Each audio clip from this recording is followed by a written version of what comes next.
I never wanted to be a country which is begging something on its knees.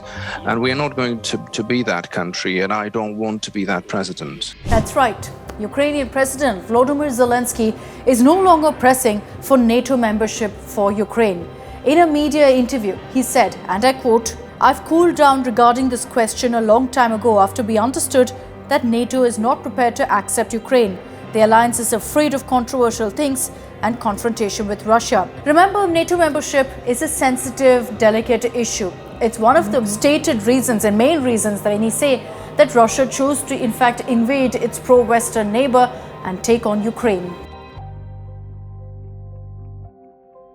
Russia has said in no uncertain terms that it doesn't want Ukraine to become a part of the NATO. Why is that? Well, NATO is a transatlantic alliance started at the start of the Cold War to protect Europe from the Soviet Union.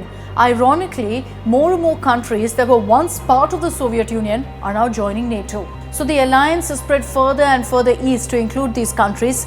That's largely infuriated Russia. Russia sees NATO enlargement as a huge threat because it essentially believes its military posturing of the West closer and closer to Russia's borders.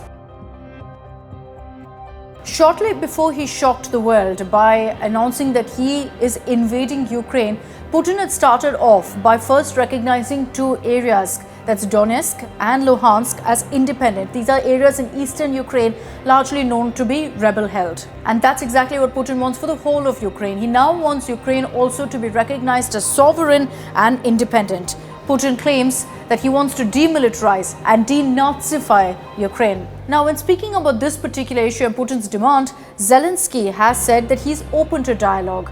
He said, and I quote, "I'm talking about security guarantees."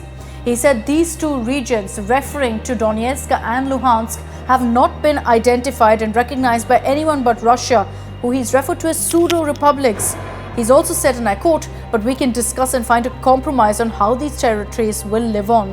Zelenskyy also went on to talk about Putin, saying, and I quote here, "What's important how the people in these territories are going to live." Through his media presence, Zelenskyy has sent out a message to President Putin to come and have dialogue, to have talks. He's gone on to state that Putin should start the dialogue instead of living in an informational bubble without oxygen.